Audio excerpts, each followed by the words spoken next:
Make Valentine's weekend unforgettable at Monona's Self-Discovery Weekend, February 14th through the 16th. Choose from over 30 exciting events, including hands-on workshops, sponsored happy hours, and a charming Sunday afternoon tea. Perfect for couples, friends, or solo self-care. Create your own adventure with workshops in adventure, self-improvement, and skill building. Check the website for exclusive hotel discounts. Don't wait. Visit discovermonona.com and start planning your perfect weekend today. Want to make this winter your most memorable one yet? Check out the Frozen Assets Festival happening at the Edgewater and on Frozen Lake Mendota from February 3rd through the 9th. On Saturday, February 8th, bring the family for a day of free activities and participate in the Frozen Assets 5K Run/Walk, the only 5K in North America that takes place entirely on a frozen lake. Funds raised support Clean Lakes Alliance's mission to protect our lakes. Head to cleanlakesalliance.org/frozen-assets to learn more and register now.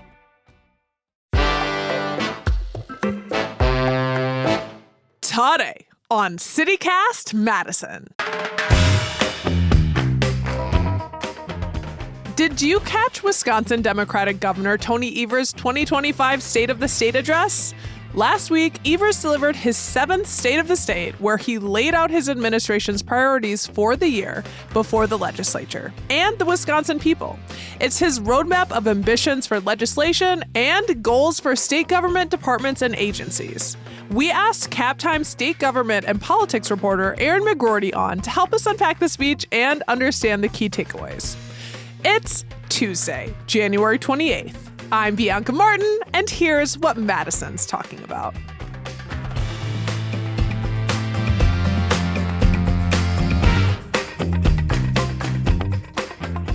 Hi, Aaron. Thanks so much for coming on the show today. Hi, thanks for having me. Yeah, so the State of the State address. First off, what is the purpose of the governor's annual State of the State? Yeah, I mean, it's funny because there is such an energy coming from Democrats where, as a journalist and you're covering the speech and you're like, oh man, these Democratic lawmakers are standing up and cheering every other paragraph. We're never going to get through this. But I think it's a combination, really. I think that it is definitely for the party that the governor belongs to, it is kind of a pep rally. It's kind of getting stoked to achieve some of the policy goals that they have for that session. But it is also a way for the governor to outline his policy priorities and some of the things that will show up in his budget. He does have a separate budget address that's on February 18th, where he'll talk more in detail about some of the allocations that he wants. But this is more less budgetary, I guess, fewer numbers and more policy goals, subject areas. Mm-hmm. Yeah, definitely was struck by the cheering for sure. This is a rock concert. He's getting a huge standing ovation. It is still going. Yeah, and so, I totally was curious. I'm is this a pep rally? But it sounds laying out the policy goals and the priorities there. There's a lot in it.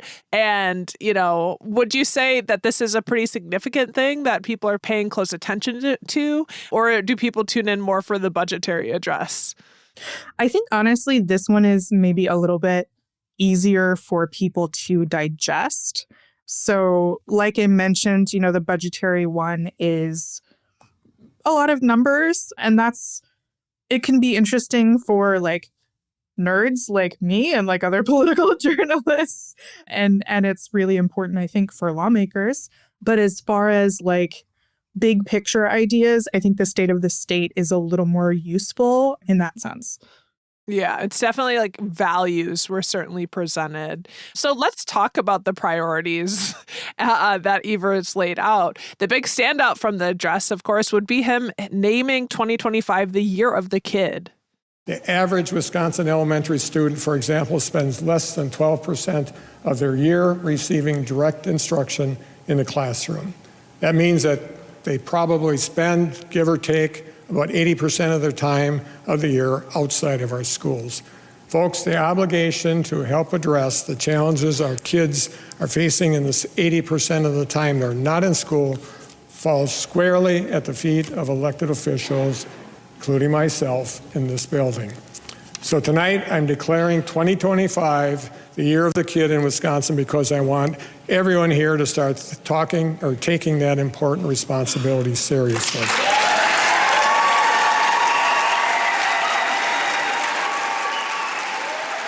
Year of the Kid. It's kind of grabby. It's Yeah, a really and grabby one. there's all of the cheering that we hear throughout the entire address. Yes, yes.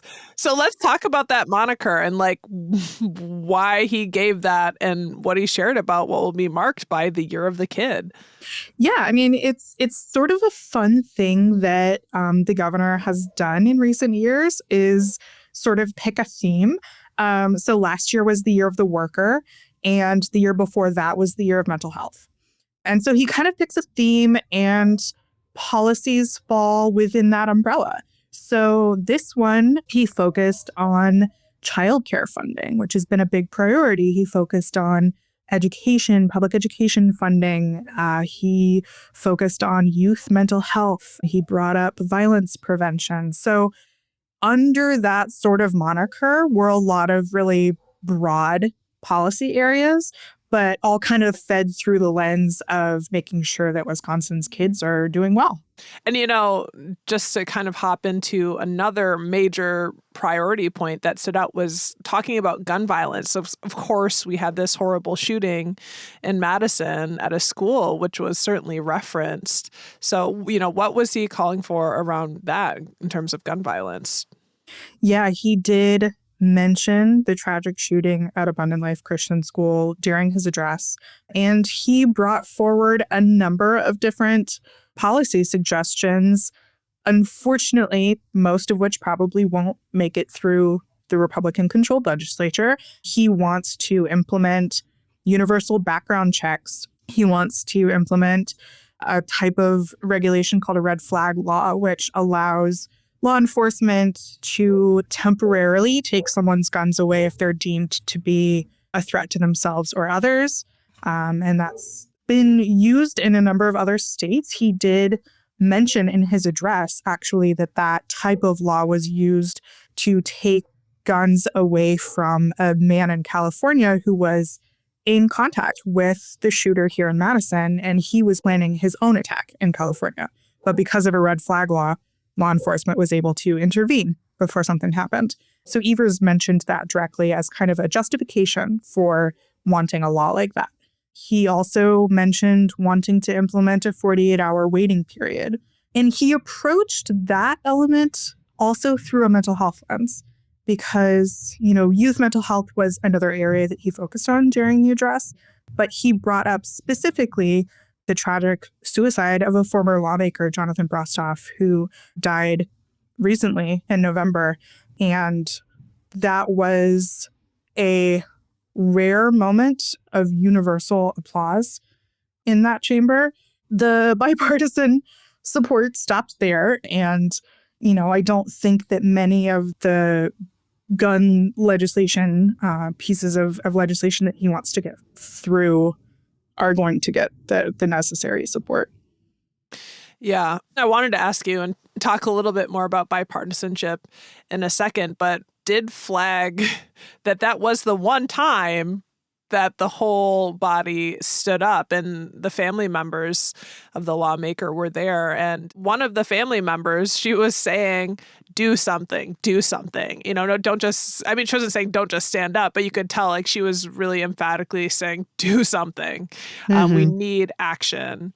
And it was stark to see all of the other recommendations and mentions of gun violence prevention policies and priorities not get that sort of reception. We're talking about how the whole chamber stood up for Jonathan Brostoff, but then, you know, shortly after, Evers said this, and we did not see the same sort of equal support. We aren't here in Madison to quibble about the semantics of the last shooting. We are here to do everything we can to prevent the next one. Yeah. And I remember feeling like that was, wow, they're not going to stand up for that. And that was shortly before a quote where Evers said, kids in class should be focused on learning, not wondering when and where they're going to eat next. So talking about kids getting food in school, talking about preventing shootings. There wasn't a lot of bipartisan support. Yeah, it was notable. I mean, going back to his theme of the Year of the Kid, he did say in his address that our kids are too important for petty politics. And he was calling for bipartisan support. It'll be interesting to see how much of that he gets. I don't think all that much based on the responses of lawmakers afterwards. Assembly Speaker Robin Vos said that Evers' address was the same tired rhetoric were his words. And Assembly Majority Leader Tyler August, a Republican from Walworth, called Evers' goals ridiculous and outlined how he's trying to spend too much money. So I don't think that a lot of these policy priorities will make it that far.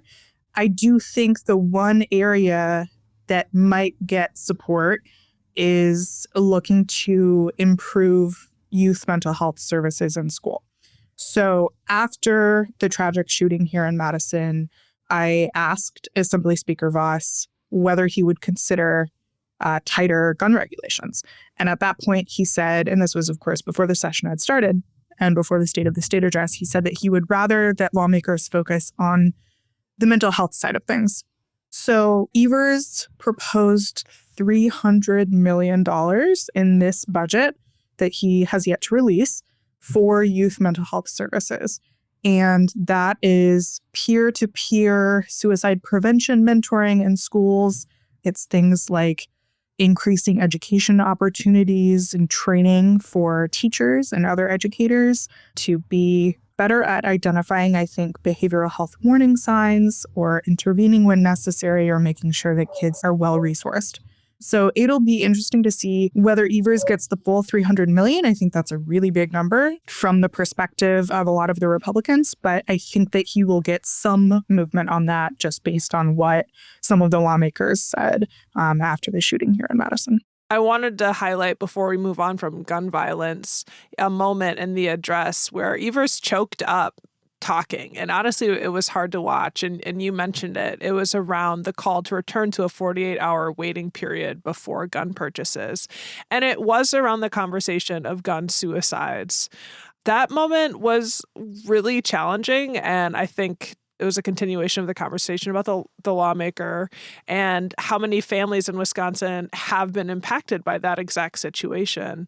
Is that normal to see a moment like that for the governor to get emotional? It seemed really stark. I mean, I think that there are certain issues that really gnaw at people. And those are issues where action could be taken and it's not. And lives are lost because of it. So I think that he obviously became emotional talking about Jonathan Brostoff because that was someone who worked in that building, who everybody knew. And regardless of which party people belong to, that was a loss felt by the whole legislature. So I think that the issue itself of suicide and of gun suicide, I think, is a deeply emotional one. But I think that because it had to do with a lost colleague, that's why we saw the governor become so emotional. Yeah, it was when he was saying if you talk to someone's family member, if they could have had one more day, this loss was not a foregone conclusion. And if they had lived to just see the sunlight one more day, their lives could have ended up differently. This is looking at having 48 hours before someone can go to the store and buy a gun and just walk out right away when they're in a mental health situation. Yeah, he did bring up that statistics show that other violent crime is going down, but suicides are going up. And that was part of his call for people to take action. It's interesting, too, when you talked about the 48-hour waiting period, because in a lot of the reporting I've done on mental health crisis services, which there are so many gaps depending on the area of the state that you're in, so many of the mental health providers that I've spoken to said that the first 24 hours are really critical. And if someone receives care or intervention quickly, they typically can come down. They can resolve themselves within 24 hours or 48 hours if they're able to access resources.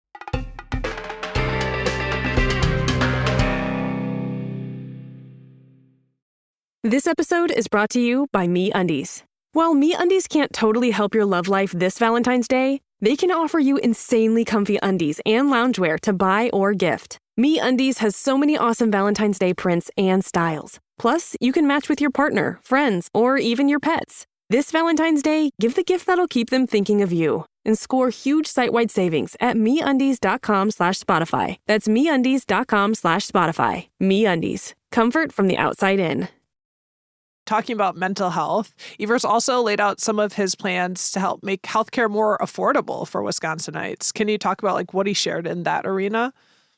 Yeah. I think that a lot of Democrats have called for Medicaid expansion. That is something that a lot of Republicans have blocked in the past. But I think that mental health care and medical health care, we'll say, are very interconnected. And so I think that the issue of healthcare came up a lot when he was talking about mental health, but also a lot when he was talking about kids and schools. So he wants to address water contamination. Right. And he's wanting to change the drinking water standards to more strictly regulate what levels of water contamination are allowed. And he mentioned, wanting to fund the replacement of drinking water fountains and water bottle filling stations in schools to make sure that school kids are not exposed to lead contamination as much. So he definitely laid out a number of different ideas as far as healthcare, all through, again, that kind of moniker of the Year of the Kid. Mm-hmm. And additionally, we heard him sharing about efforts and interests in lowering costs of prescriptions. That's an ongoing call from the Democratic Party and the Republican Party. But that was something that I remember him mentioning, and also protecting abortion rights in Wisconsin. Are there any other priorities that Evers shared that we haven't covered yet that you think are particularly significant? I think when you brought up abortion just now, that he did take a moment towards the end of his address where he kind of nodded to the Trump inauguration. The presidential inauguration was, quite recent, and a lot of Democrats are expressing big fears about the impacts that states are going to feel from the slew of executive orders that the president has signed already, just in his few days officially holding office. And so the governor mentioned, the importance that immigrants hold in Wisconsin. He, to the cheers of the Democrats in the room, mentioned that Wisconsin was made up of immigrants and that a lot of the people who arrived in the United States were immigrants, because Wisconsin, as an area of land, was occupied by indigenous people for thousands and thousands of years before immigrants came and made it Wisconsin. And so he expressed his support of Wisconsin's immigrant community. Similarly, he mentioned that he's going to veto any bills that come across his desk that seek to further restrict abortion access. And he also, made another vow to LGBTQ kids in Wisconsin, promising that he's going to do everything in his power to protect them, veto any bills that come across his desk that seek to limit their rights as well. So towards the end of the address, he definitely made a nod to the new presidential administration and a lot of the concerns that he and other Democrats have. Yeah, it'd certainly be hard not to recognize that when someone's coming in hot with a lot of action around their political goals. Yeah, as a political reporter, it's like I do my best to keep pretty close tabs on what's happening at the national level to see what's going to trickle down to the state level. And so I've been overwhelmed. I've been trying my best to keep track of all of the executive orders, but man, it's a long list. So I'm just going to have to up my caffeine intake for the next 4 years, I guess. Well, we really appreciate you for all the work that you do and being on top of everything, including the state of the state. And I know that you wrote a piece with your colleague, Andrew Ball, about the key takeaways from the address. We've obviously touched on some of them, but what are the key takeaways that you would identify? Yeah, I think that a lot of things we've already touched on, his focus on mental health, his focus on gun violence. He did launch a new Wisconsin Office of Violence Prevention, and in his State of the State address announced that he's going to bring forward a permanent funding mechanism for Wisconsin's Office of School Safety. That's been kind of continually funded through, I would say, temporary sort of stopgap measures. So the future of the office, although very important, has been kind of on shaky ground. And so he's wanting to make sure that has a more concrete future. Obviously, he focused on schools and free accessible meals in schools, water quality in schools. He, mentioned lowering prescription costs and focused on healthcare. So definitely, again, like all under the umbrella of resources for kids. But obviously, kids are not the only people that are going to benefit from cleaner water and, lower gun violence rates. So, yeah, it was a very broad address, but pretty, I would say, clearly focused through that lens of Wisconsin's kids. In terms of looking ahead, the state of state is given and done.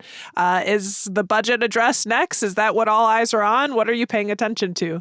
I think as far as the governor's office, really paying attention to his budget proposal that comes out and getting feedback from Republican leadership in the legislature to see what areas of that budget will actually make it through, what areas have general support, what areas might be used as kind of negotiating pieces.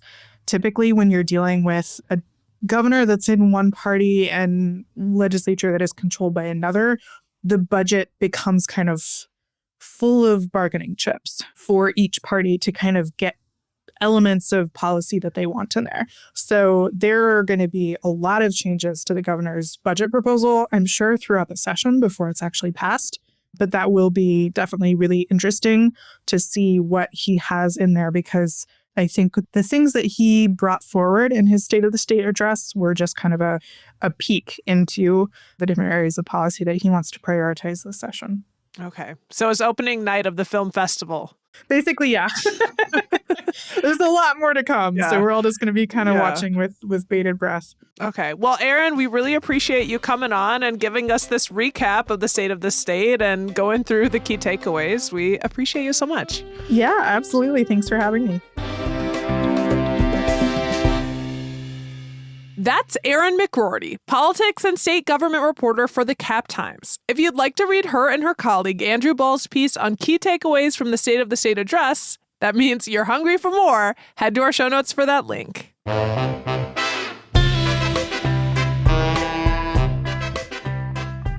That's all for today, here on CityCast Madison. I'm Bianca Martin. If you enjoyed the show, why not share this episode with a Politico in your life, or a parent who might be interested in learning more about the Year of the Kid. We'll be back tomorrow morning with more stories from around the city. Until then, take good care.